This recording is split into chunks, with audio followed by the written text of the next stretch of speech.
পৃথিবীর সবথেকে অবহেলিত প্রাণী হচ্ছে পুরুষ। পুরুষ মানুষের জীবনে সুখ বলতে কোনো শব্দ আজ অব্দি নেই, থাকবেও না। একটা পুরুষ তার পুরো জীবন তার পরিবারের জন্য উৎসর্গ করে। এত কাজ, এত ব্যস্ততা, সব তো তার পরিবারের জন্যই। নিজের সুখ বলতে পুরুষের জন্য কিছুই নেই। বিশ্বাস হয় না? হবে কেন? আমরা তো বাঙালি, কল্পনায় না, বাস্তবতায় বিশ্বাসী। এই তো বাস্তবতা দেখাচ্ছি। নিম্ন পেশা নয়, নামি দামি পেশা দিয়েই শুরু করা যাক আজকের কাহিনী। ডাক্তার সাহেব, আমি আপনি সবাই হতে চাই। আচ্ছা, এবার মেইন পয়েন্টে আসি।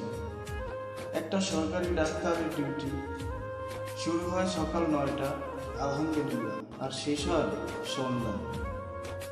অর্থাৎ তার পুরো দিনটাই মাটি। এবার ভাবছেন পুরো রাতটা তো বাকি আছে। আপনি ভুল করছেন। পরিবারের জন্য তো তাকে ওভারটাইম, নিজ চেম্বারে বসতে হয়। আর এই ডিউটি আরো ভয়াবহ। কখন যে শেষ হবে আল্লাহই বেশ ভালো জানে। রাত 8টা থেকে মধ্যরাত 2টা, কখনো তার থেকে বেশি। ইনকাম অবশ্যই ভালো, 30 থেকে 40 হাজার টাকা তো দিনই, সাথে সরকারি বেতন।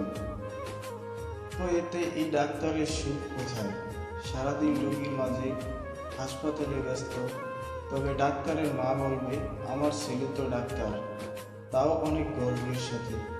তার সন্তানরা এই কষ্টের টাকাটা অনেক সুন্দরভাবেই খরচ করবে। তার স্ত্রী বলবে, আমার হাজবেন্ড তো ডাক্তার, কোনো সমস্যা হলে আমাকে বলিয়ে। ডাক্তারের 6টা দিন এই ব্যস্ততাই যায়। এবার শুক্রবার সকাল সকাল বাজার শেষ, নামাজ শুরু। বিকেলের টাইমটাও নিজের জন্য নয়, পরিবারের আবদার, ঘুরতে যাওয়া। এবার একটু নিম্ন দামি পেশা। রিস্কাওয়ালা, তার ডিউটি তো শুরু ভোর 7টা থেকে চলে রাত 8টা। রোদ বৃষ্টি কিছুই কেয়ার করে না। কাজ শেষে মালিকের নির্দিষ্ট পরিমাণ টাকা দিয়েই বাকি ইনকাম তার জন্য শুক্রবার দিনটাও থাকে না।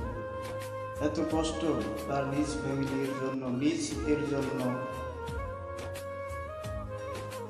এই তো 2-3টা সিগারেট, এই তো এখানেই শেষ। পুরুষের জীবন এতটুকুই সমাপ্তি। নিজের জন্য কিছুই নেই, পুরোটা তার পরিবার পরিজনের জন্য। হয়তো পরিবারের মাঝেই আমরা আমাদের সে কাঙ্ক্ষিত সুখটুকু খুঁজে পাই।